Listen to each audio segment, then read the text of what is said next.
Bismillahirrahmanirrahim. Innal hamdalillah nahmaduhu wa nasta'inuhu wa nastaghfiruh wa na'udzu bihi min shururi anfusina wa min sayyiati a'malina. May yahdihillahu fala mudilla lahu wa may yudlilhu fala hadiya lahu. Ashhadu an la ilaha illallah wahdahu la syarika lahu wa ashhadu anna Muhammadan abduhu wa rasuluh la nabiyya ba'dah. Wassalatu wassalamu ala nabiyyina Muhammad wa ala alihi wa ashabihi wa man ittaba'a hudah. Amma ba'd, fa inna ahsanal hadits kitabullah wa khairal hadi hadi Muhammad sallallahu alaihi wasallam. Syarrul umuri muhdatsatuha wa kullu muhdatsatin bid'ah wa kullu bid'atin dhalalah wa kullu dhalalatin finnar. Atau kama ruwiya an Rasulillah sallallahu alaihi wasallam. Yang saya hormati bapak-bapak, ibu-ibu, saudara-saudari jamaah pengajian Ahad pagi, rahimakumullah, mudah-mudahan kita semua senantiasa diberi rahmat oleh Allah Subhanahu wa taala. Kita bersyukur kepada Allah, kita diberi hidayah tetap dalam Islam, tetap dalam iman. Karena orang yang selamat di akhirat itu hanyalah orang-orang yang beriman. Dalam Al-Quran istilah mukmin itu walaupun artinya adalah orang yang percaya, tetapi digunakan untuk menyebut orang-orang yang beriman akan kerasulan Muhammad sallallahu alaihi wasallam. Jadi kalau iman kepada Allah, iman kepada hari akhir, tapi tidak iman kepada kerasulan Nabi Muhammad sallallahu alaihi wasallam, maka dia bukan mukmin. Jadi tetapnya iman yang diberikan oleh Allah Subhanahu wa taala pada hati kita, pada diri kita, itu merupakan nikmat yang besar, dan mudah-mudahan Allah Subhanahu wa taala menjaga iman kita hingga kita menghadap kepada Allah Subhanahu wa taala. Nikmat yang lain tentunya adalah nikmat kesempatan hidup, di mana kita punya kesempatan untuk menambah amal soleh. Kita masih diberi umur, belum sampai ajal. Sebetulnya kita masih bisa hadir di sini karena kita semata-mata belum sampai pada ajal kita.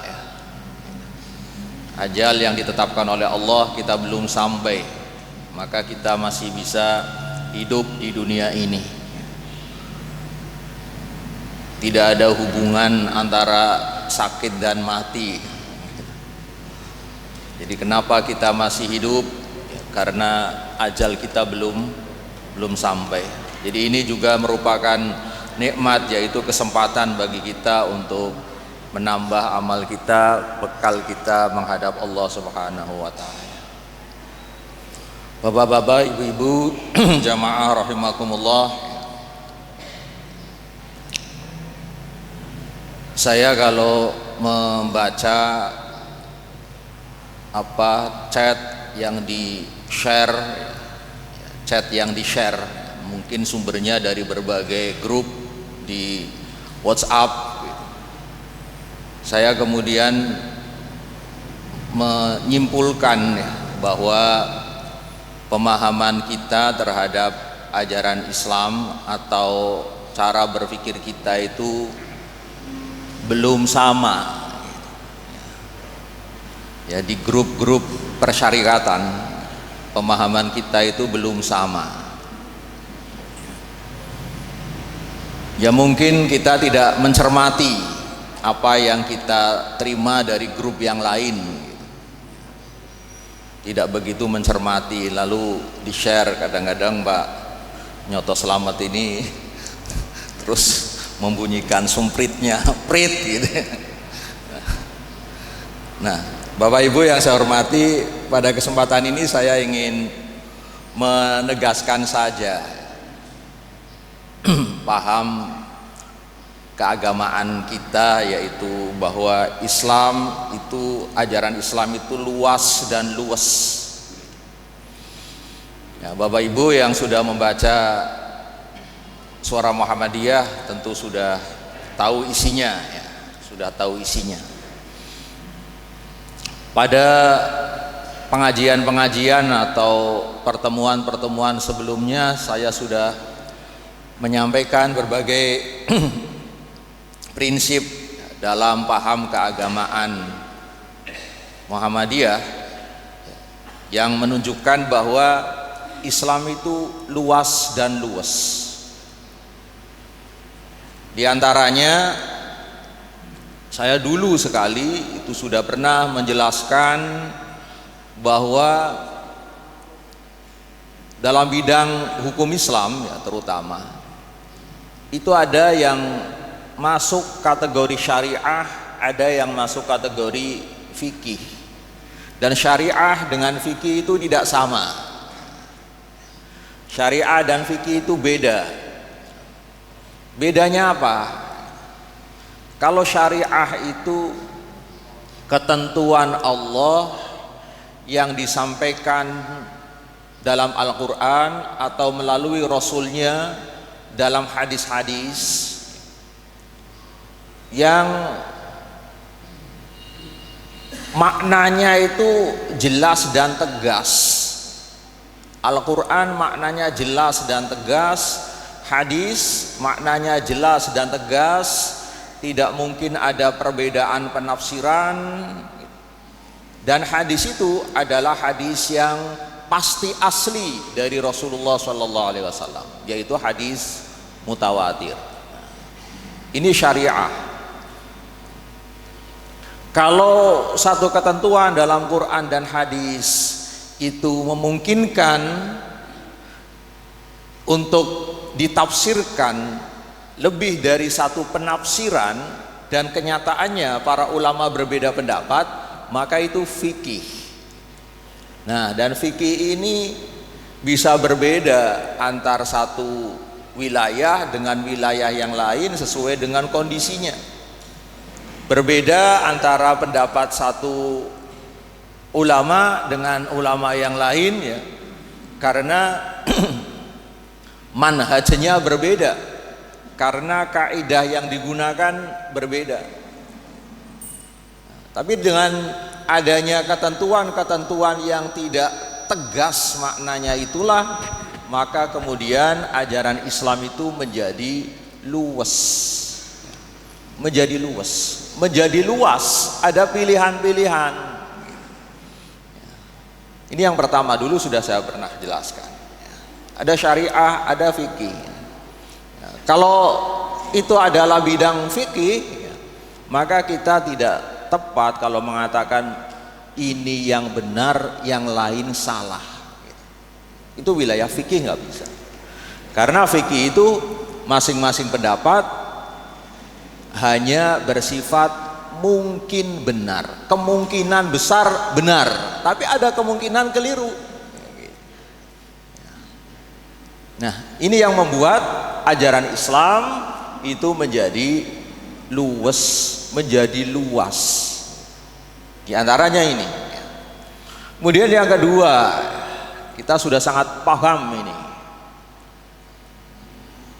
Ada yang sifatnya ta'abbudi, tinggal kita terima saja, tidak bisa dinalar, tidak bisa dipikir dengan akal, yaitu akidah dan ibadah. Maka prinsipnya purifikasi, kita sudah tahu semua, wajib tahu itu. ibadah, akidah, ibadah, purifikasi. Ini prinsip manhaj, prinsip dalam manhaj kita. Nah, kalau muamalah dinamisasi, dinamis sekali, ya, bisa berubah-ubah, tergantung kondisinya, tergantung maslahat dan madorot. Maslahat apa madorot? Maslahat atau madorot? Maslahat atau madorotnya satu perbuatan itu bisa berubah tergantung kondisinya. Yang dulu itu maslahat sekarang bisa menjadi madorot. Yang dulu madorot sekarang bisa menjadi maslahat. Jadi sangat-sangat dinamis, ya. Tidak kaku. Kalau ibadah memang kaku, ya tetap. Kenapa ibadah itu kaku, tetap tidak boleh berubah? Ya, karena ibadah itu tidak bisa dinalar. Gitu. Kita prinsipnya mengikuti saja, ittiba saja. Di sholat, gerakan-gerakan sholat itu ta'abbudi. Berapa rakaat sholat ta'abbudi. Waktu melaksanakan puasa ta'abbudi. Itu purifikasi semua. Akidah juga begitu. Kita yakini, bukan untuk dinalar. Walaupun perlu untuk memperkuat keimanan, kita perlu menggunakan akal. Ini yang kedua. Saya kira sudah banyak sekali dijelaskan. Ya, kemudian terkait dengan tadi itu dua hal itu, ya, di ajaran-ajaran Islam itu ada yang sawabit, ada yang memang tetap tidak berubah. Syariah itu di mana-mana ya begitu, tetap tidak berubah karena itu prinsip-prinsip ajaran-ajaran pokok. Kemudian ada yang mutaghayyirat, yang bisa berubah-ubah. Makanya kita mengetahui ada fatwa-fatwa tarjih yang berubah-ubah.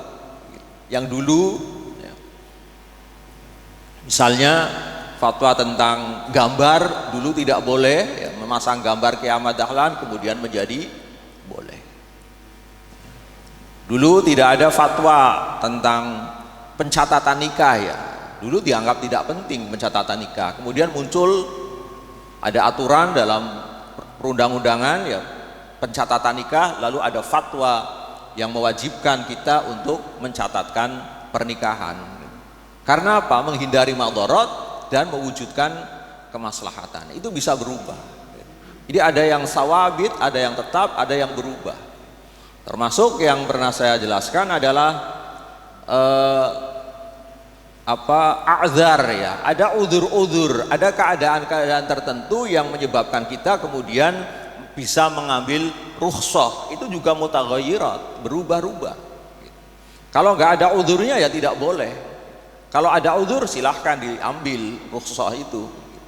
Kalau sedang sakit silahkan sholatnya dijamak. Gitu. Kalau sudah sehat ya jangan dijamak lagi. Gitu. Itu berubah. Ya. Cuman kalau rukhsah itu sifatnya memang personal, person ya, tergantung keadaan kita. Nah, bapak-bapak, ibu-ibu, jamaah rahimakumullah, ini yang sudah sering saya jelaskan. Nah, pada kesempatan ini saya ingin menyampaikan terkait dengan perintah dan larangan.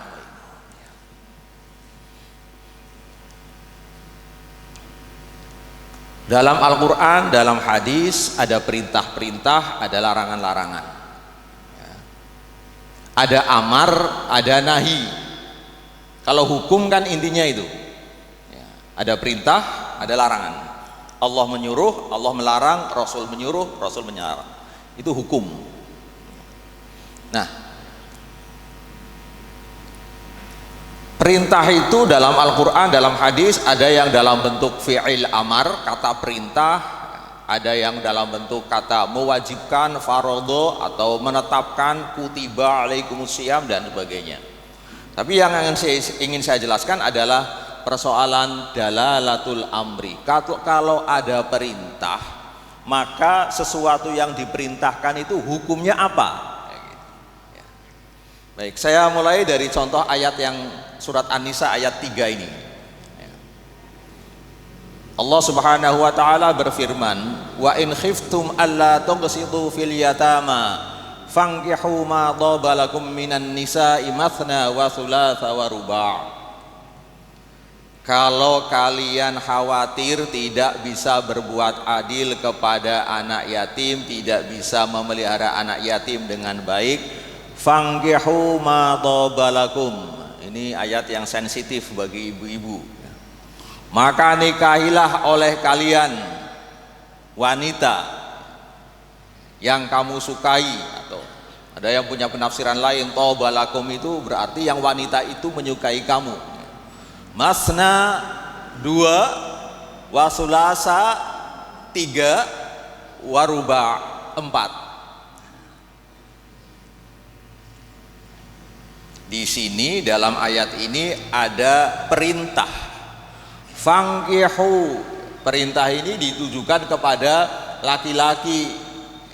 Maka nikahilah wanita 2 atau 3 atau 4. Nikahilah, ini perintah, amar. Ya ibu-ibu, ini perintah ini menunjukkan hukum apa? Wajib.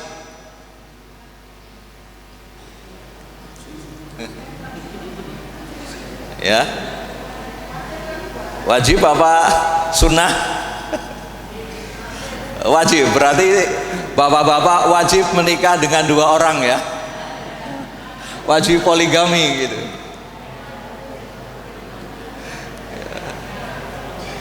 Ada syaratnya. Nah kalau syaratnya terpenuhi wajib ya Bu ya. Syaratnya apa Bu? Adil gitu ya. Berarti kalau suami ibu itu kira-kira bisa berbuat adil, maka suami ibu wajib poligami gitu. Ya. Ini perintah ini, fankihu ma tabalakum minan nisa mathna wa thulatha wa ruba'. Kalau ada perintah, maka sesuatu yang diperintahkan hukumnya wajib apa tidak? Nah, ini. Belum tentu, ya. Jadi perintah itu tidak mesti menunjukkan hukum wajib. Kalau perintah pasti wajib, ibu-ibu ini harus wajib merelakan suaminya untuk poligami semuanya. Bapak-bapak wajib poligami, istrinya jangan cuma 1 gitu. Wajib punya istri 2 atau 3 atau 4 gitu, ya, jadi ini ayat ini mengandung fi'il amar, fankihu, mengandung perintah. Perintah apa? Fankihu ma tabalakum minan nisa mathna wa thulatha wa ruba'. 2 dulu Bu ya, 2, 3, 4, baru kemudian fa'ib khiftum. Kalau kamu khawatir anta'dilu, untuk berbuat adil, baru kemudian fawahidah gitu. Jadi perintahnya kok 2 dulu Pak, 2. Nanti kalau ternyata dicoba 2, nggak bisa adil gitu, baru 1 gitu. Ya, ini kalau pahami secara tekstual begitu. Nah, jadi ini di sini ada perintah, tapi perintah ini tidak menunjukkan hukum wajib Ibu, ya, tidak mesti wajib. Karena ada tadi di bagian akhir ayat ini, dzalika adna alla ta'ulu. Kalau menikah dengan 1 orang istri itu adna alla ta'ulu.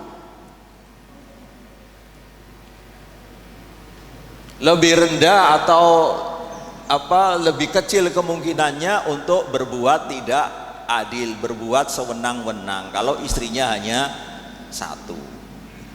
Ya, jadi ini salah satu contoh bahwa perintah itu tidak mesti menunjukkan hukum wajib.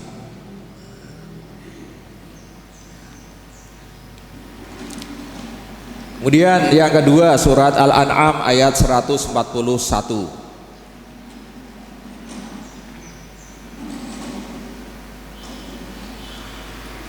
Wa huwa alladhi ansha'a jannatin ma'rushatin wa ghairu ma'rushatin wan nakhla wa zar'a mukhtalifan ukuluhu wa zaituna wa rumana mutasyabiha wa ghairu mutasyabih kulu min thamarihi idza asmara. Allah menciptakan kebun-kebun yang berjenjang-jenjang dan yang tidak berjenjang, menciptakan kurma, menciptakan padi-padian gitu, yang rasanya berbeda-beda, menciptakan anggur, menciptakan delima gitu, yang berbeda-beda, ya, mutasyabih wa ghairu mutasyabih, ada yang mirip, ada yang tidak mirip. Kemudian Allah menyuruh kita, kulu min thamarihi idza asmara, makanlah kalian dari buahnya ketika buah-buahan tadi itu, tanaman-tanaman tadi itu berbuah. Ini perintah juga. Kita diperintahkan untuk makan buah-buahan yang dihasilkan dari tanaman-tanaman tadi yang disebutkan, ya, dari kebun-kebun, buah kurma, buah anggur, buah delima.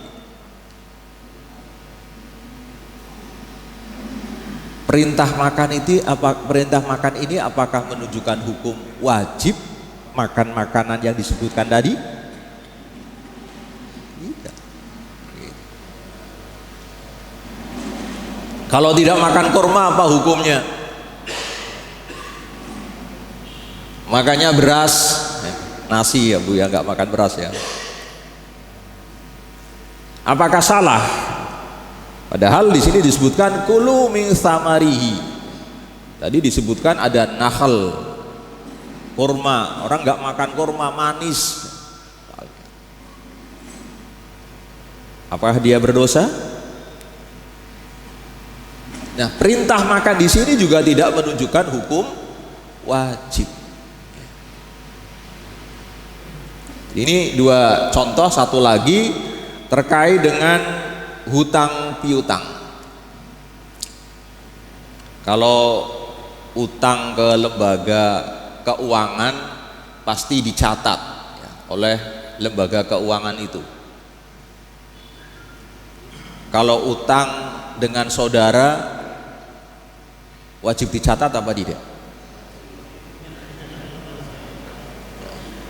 Di sini ada perintah, ya ayyuhalladzina amanu idza tadayantum bidainin ila ajalin musamma faktubuh.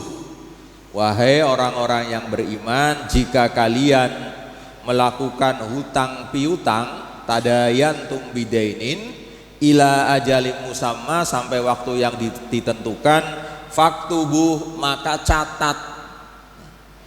Perintah mencatat ini apakah menunjukkan hukum wajib? Tidak.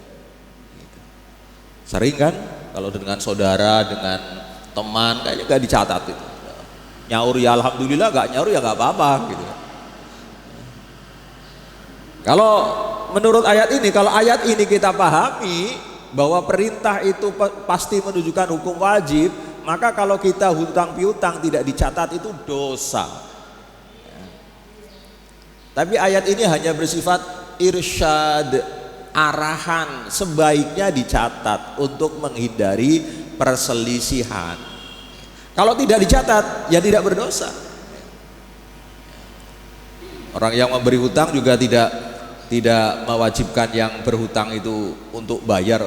Monggo terserah mau dibayar kapan silakan, nggak dibayar juga saya nggak akan nagih gitu. Sudah punya niat seperti itu nggak dicatat. Atau jadi mencatatkan hutang piutang walaupun diperintahkan, tetapi perintah ini tidak menunjukkan hukum wajib. Lalu ada perintah yang lainnya, wastashhidu syahidaini. Ketika melakukan hutang piutang, saksikan oleh dua orang. Nah, disuruh menghadirkan saksi dua orang. Ini juga perintah, tapi tidak wajib hukumnya. Hanya bersifat anjuran atau bahasa fikihnya itu sunnah mandub. Wa idza halaltum fashtadu. Ketika sedang ihram itu dilarang berburu. Wa idza halaltum fashtadu, kalau sudah tahallul maka berburulah kalian. Fashtadu ini perintah juga. Bapak ada yang pernah berburu?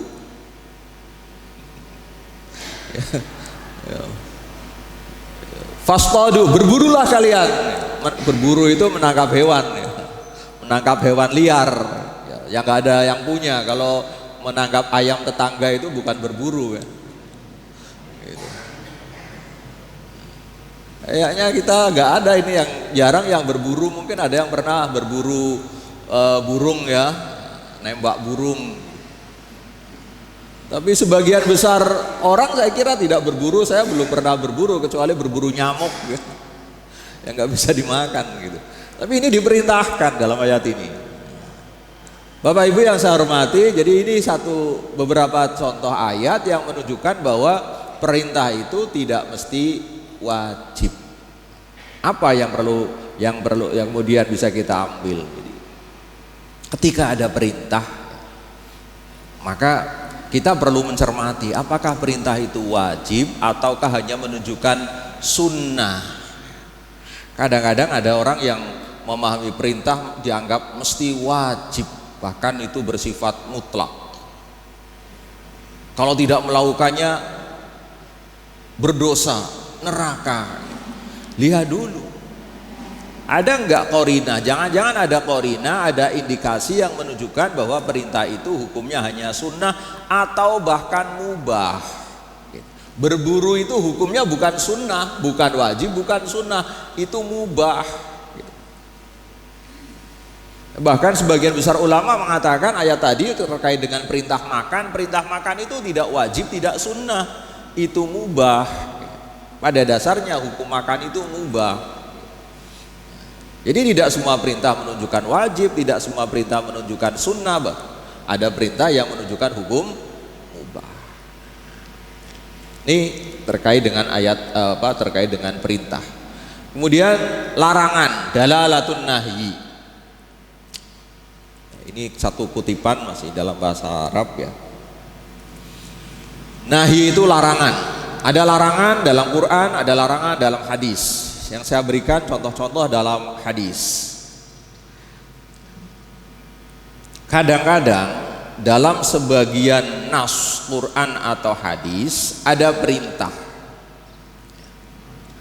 Tapi menurut para ulama, fayahmiluhu ahlul ilmi alal karohah. Perintah itu tidak menunjukkan haram. Larangan ya.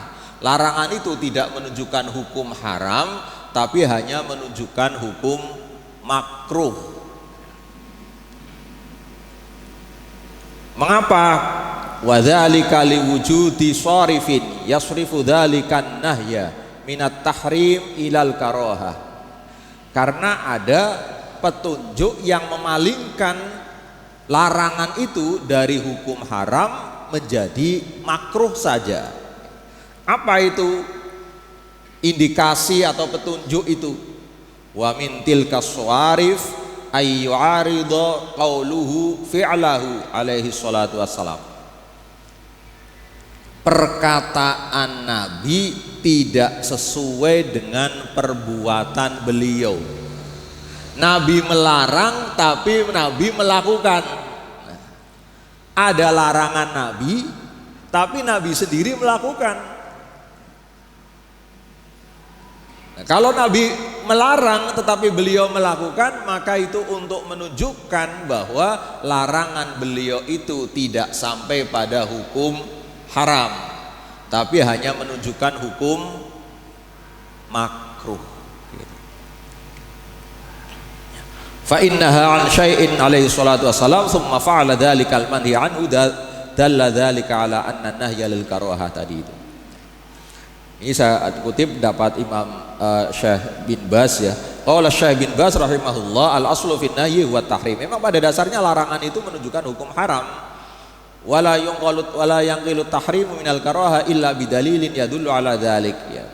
Dan hukum larangan itu tidak beralih dari haram menjadi makruh kecuali kalau ada dalil. Di antaranya dalilnya adalah Nabi melakukan sesuatu yang dilarang sendiri oleh Nabi. Apa contohnya?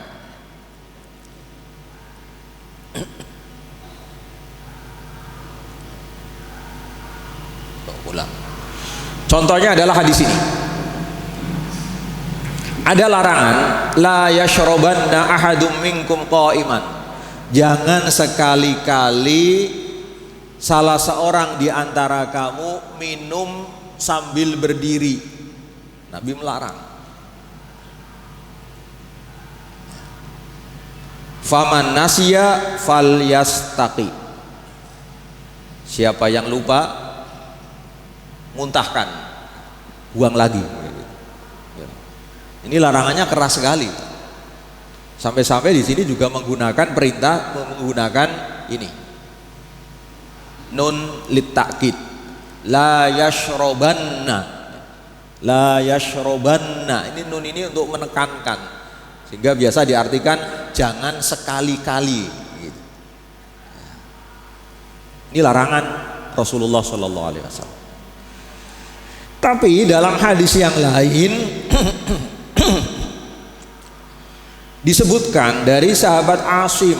Sahabat Asim ini mendengar dari dari Asim tabi'in, ya, mendengar dari seorang tabi'in Asy-Sya'bi mendengar dari sahabat Ibnu Abbas. Sahabat Ibnu Abbas mengatakan, saqaitu Rasulullah sallallahu alaihi wasallam min Zamzam fasyariba qa'iman wastasqa wa huwa 'indal bait.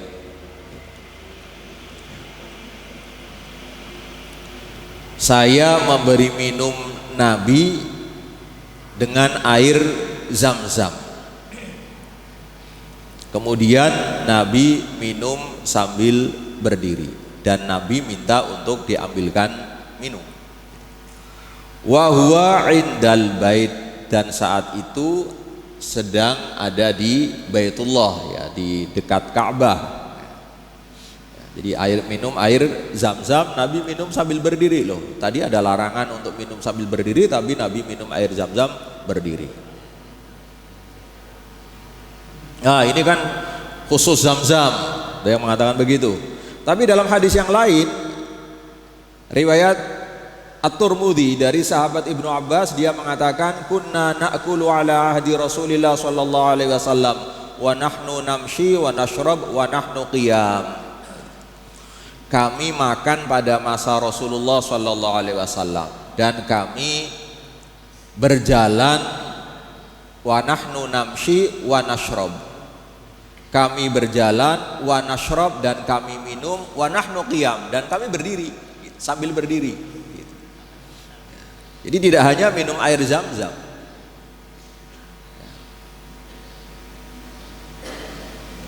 Nah, dua hadis ini menunjukkan bahwa larangan Nabi di atas itu menunjukkan hukum makruh, tidak sampai haram.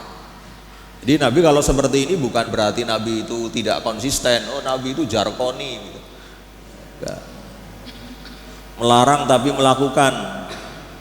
Kenapa kemudian Nabi melarang tapi Nabi melakukan? Ketika Nabi melakukannya itu untuk menunjukkan bahwa larangan Nabi itu hanya menunjukkan hukum makruh, tidak sampai haram, ya. Tentu makruh itu, makna makruh itu kan tidak disukai, ya, ya. Jadi istilah makruh itu ya istilah yang digunakan oleh para ulama untuk menunjukkan perbuatan yang sebaiknya dihindari. Secara bahasa makruh artinya tidak disukai. Kalau tidak disukai ya jangan disukai, walaupun makruh. Makruh ini terus biasa minum sambil berdiri, makan sambil berdiri, ya. Makruh ini bagi yang berpendapat merokok itu makruh, makruh ini cuman makruh kok. Walaupun makruh, makna makruh itu kan tidak disukai, ya jangan disukai gitu. Jadi kadang-kadang kita begitu meremehkan perbuatan yang makruh, nggak apa-apa makruh, padahal makna makruh itu artinya tidak disukai. Jangan sampai menjadi hobi gitu. Sesuatu yang makruh jadi kebiasaan. Nah, ini satu contoh bahwa larangan itu tidak selalu menunjukkan hukum haram. Contoh yang lainnya, ayyakunan nahyu waridan fi babil adab wal irsyad. Larangan itu hanya terkait dengan adab, terkait dengan tata krama. Itu tidak sampai pada hukum haram. idza warada an-nahyu fi amrin yata'allaqu bil adab fa huwa mahmulun 'inda jumhuri ahli ilmi ala nahyil karahah. Kalau larangan itu terkait dengan tata krama, maka menurut mayoritas ulama itu menunjukkan hukum makruh. Wa qad nassa ba'dul ulama ala hadha as-sarif annahu mimma yasrifun nahya min at-tahrim ilal karahah. Contohnya apa? Wa min dzalika qaulul Hafidz Ibnu Hajar rahimahullah fi Fathil Bari babun nahyi 'anil istinja. Ada hadis riwayat Imam Muslim di mana Nabi SAW bersabda, la yumsikunna ahadukum dzakarahu biyaminihi wa huwa yabul. Laki-laki, jangan sekali-kali kamu itu kalau kencing memegangi zakarnya dengan tangan kanan, meganginya tangan kiri. Kalau ibu-ibu kan nggak perlu dipegangi, kalau bapak-bapak perlu pegangi gitu, biar nggak kocrat-kacrit gitu. Nah, tapi meganginya jangan pakai tangan kanan gitu. Nah, ini larangannya juga pakai nun taukid, la yumsikunna atau la yumsikna, nun taukid. Jangan sekali-kali kamu pegangi zakarmu itu dengan tangan kanan ketika kamu sedang buang air kecil. Tapi mayoritas ulama berpendapat karena ini hanya tata krama saja, hukumnya tidak sampai haram, tapi hanya makruh.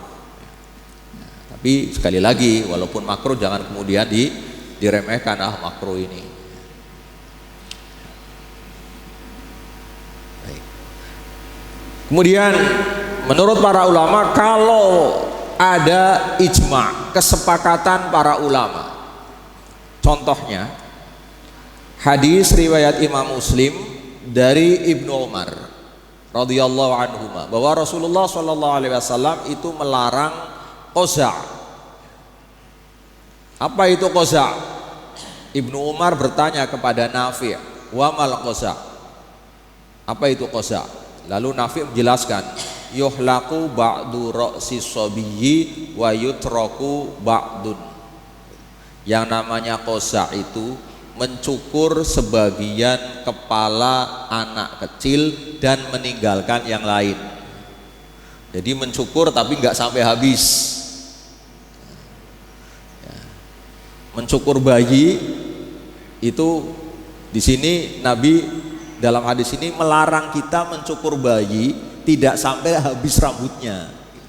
Jadi kalau mencukur bayi sampai habis rambutnya, jangan disisakan. Malah ada adat mesti disisakan gitu ya, bagian belakangnya disisakan gitu. Ini Nabi melarang. Tapi para ulama sepakat, qala An-Nawawi rahimahullah wa ajma'al ulama ala karahatil qaza'.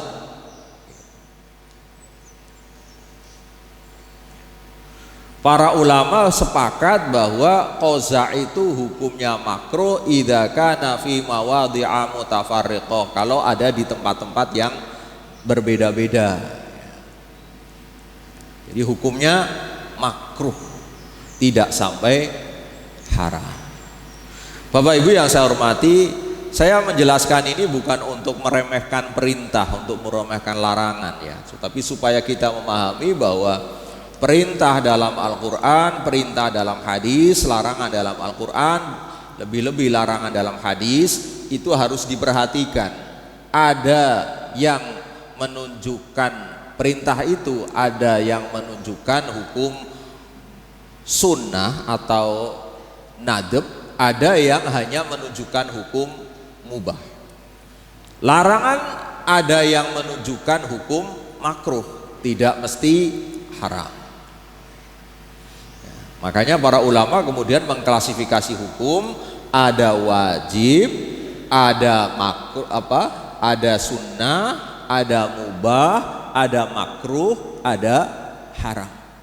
Memang ada perbuatan walaupun diperintahkan tetapi tidak sampai wajib, hanya sunnah. Memang ada perbuatan yang dilarang tetapi tidak sampai haram, ada yang makruh.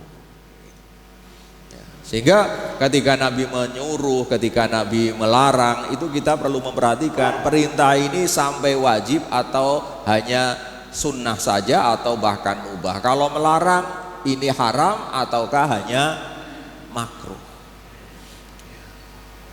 Perlu memperhatikan konteksnya apa, bukan untuk pilih-pilih amal, bukan. Tetapi jangan sampai kita kemudian menyalahkan orang lain, mengecam orang lain karena tidak melakukan satu perintah yang sebetulnya hukumnya walaupun diperintahkan oleh Nabi, tapi hukumnya hanya bersifat mandub, anjuran. Kita katakan kamu tidak mengikuti sunnah Rasul. Kalau tidak mengikuti sunnah Rasul, falaisa min ummati, tidak termasuk umatku. Kalau bukan umatku maka tidak masuk surga, neraka gitu. Jangan mudah seperti itu. Lihat dulu perintahnya itu wajib atau sunnah. Larangan itu haram atau makruh. Bahkan kalau perintah ada yang hanya bersifat mubah. Jadi ini kehati-hatian kita sendiri atau ketika kita men-share sebuah potongan ceramah, ya kita lihat ini sesuai apa enggak ya. Dengan kaidah-kaidah dalam memahami Quran dan hadis. Bapak-bapak, ibu-ibu, jamaah rahimakumullah ya, tadi sudah saya sampaikan, jadi ada yang sawabit, ada yang mutaghayyir. Kembali, Bapak Ibu yang saya hormati, sedikit lagi satu poin saja ya. Di dalam memahami Quran dan hadis itu sangat penting diperlukan pemahaman terhadap maqasidus syariah.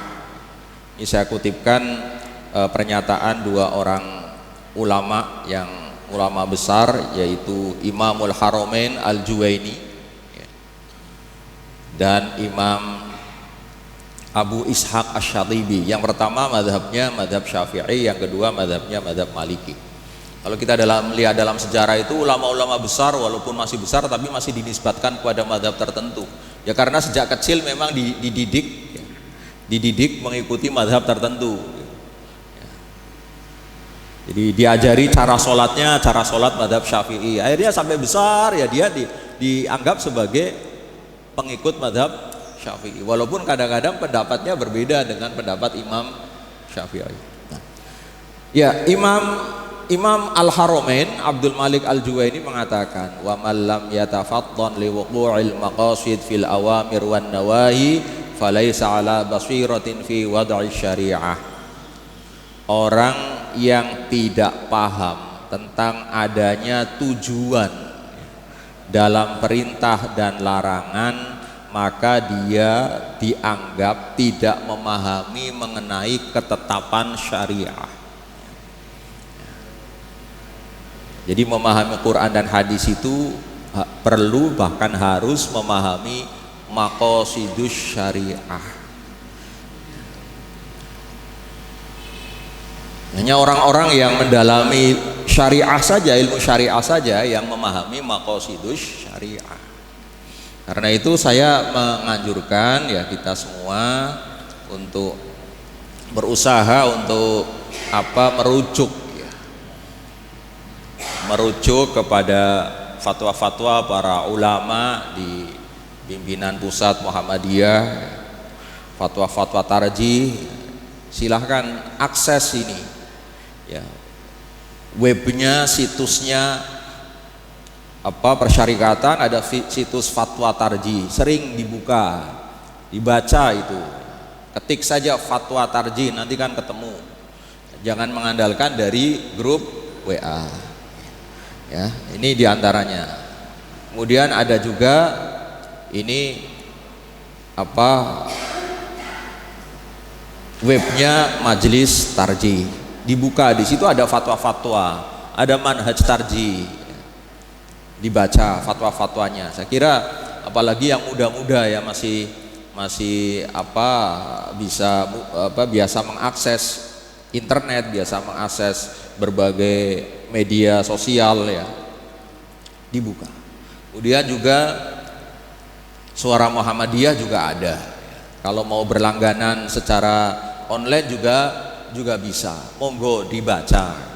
Anjuran saya begitu supaya kita mengikuti manhaj tarjih, mengikuti fatwa tarjih gitu ya. Jadi pemahaman keagamaan kita itu sesuai dengan pemahaman para ulama di majelis tarjih, yang itu adalah pemahaman dari para ulama dulu. Jadi tidak menyimpang dari pemahaman para ulama dulu. Nah, kalau berbeda dengan yang lain ya karena memang dari dulu para ulama sudah berbeda. Nah, tapi majelis tarjih itu berusaha untuk menjadikan pendapat-pendapat para ulama dulu itu sebagai bahan pertimbangan, di samping tentunya yang utama adalah Quran dan Sunnah. Bapak Ibu yang saya hormati, ini saja yang saya sampaikan. Jadi sekali lagi tadi saya berbicara mengenai perintah dan larangan. Itu bukan untuk meremehkan perintah, bukan untuk meremehkan larangan, tetapi agar kita ketika mendapatkan, membaca perintah Nabi atau larangan Nabi, kita perlu melihat apakah perintah itu wajib atau sunnah atau bahkan mubah. Kalau larangan apakah itu haram ataukah hanya makruh, dan kemudian kita menyikapi perbedaan pendapat, perbedaan amaliyah orang lain dengan ini. Kalaupun ada perintah tapi itu hanya sunnah apalagi mubah, ya jangan menyalahkan orang lain yang tidak melakukannya.